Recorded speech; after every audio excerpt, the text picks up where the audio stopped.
Hi, I'm Emma. And I'm Luna. And we're in band. Today we're going to be reading to you There Was a Party for Langston by Jason Reynolds. There was a party for Langston at the library, a gym in Harlem, to celebrate the world's making man. Langston, the king of letters. Whose ABCs became drums, bumping, jumping, thumping, like a heart the size of the whole wide world.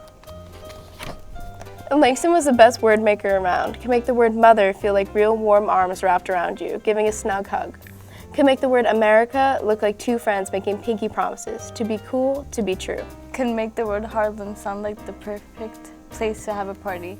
Make it seem like you could bust a move right there in the H or the L or the M of it. There was a blowout for Langston. To celebrate the man who wrote Wake Up Stories and Rise and Shine Friends. Ever since he was just a little boy, daydreaming under the Ohio sky, turning birds into words flying all around him, imagining the clouds as paper to put them on, the best word maker in his class. But not everyone understood Langston. Some people thought it was better to.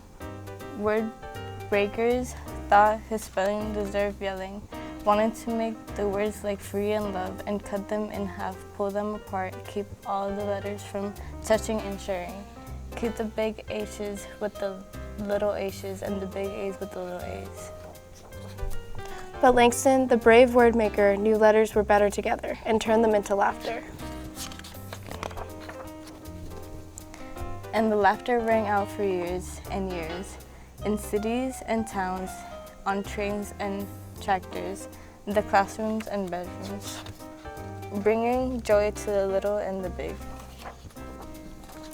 And that's why there was a party for Langston at the library, a fancy foot get-down, all-out bash. And all the books on the shelves were listening and looking at all the people, shimmying full of dazzle. But don't nobody dance like a word maker, and all the best word makers were there.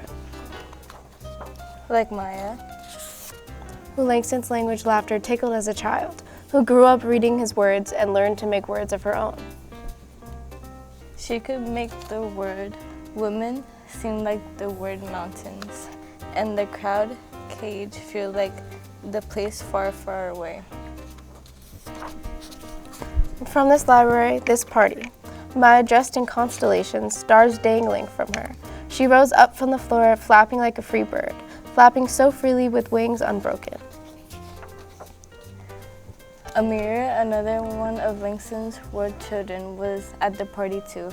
Came bopping and dressed in his good clothes and his soft shoes. Black, his favorite word on his tongue.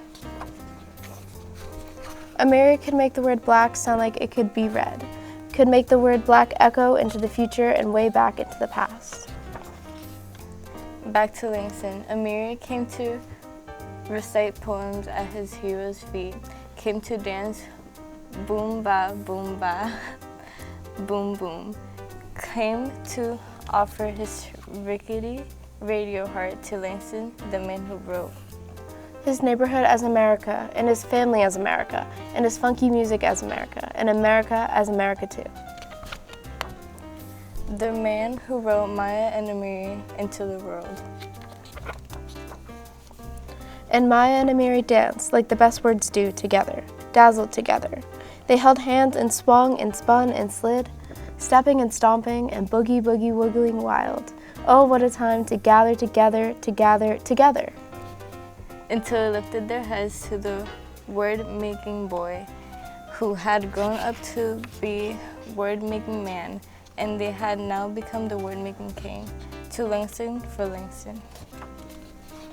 And let laughter fill the library. Laughter, the language of ha ha ha, loud like the love in the library that night, and all that hoopla in Harlem. At that party, where the books were looking on as new words were being written, where the books were listening, just like you. The end.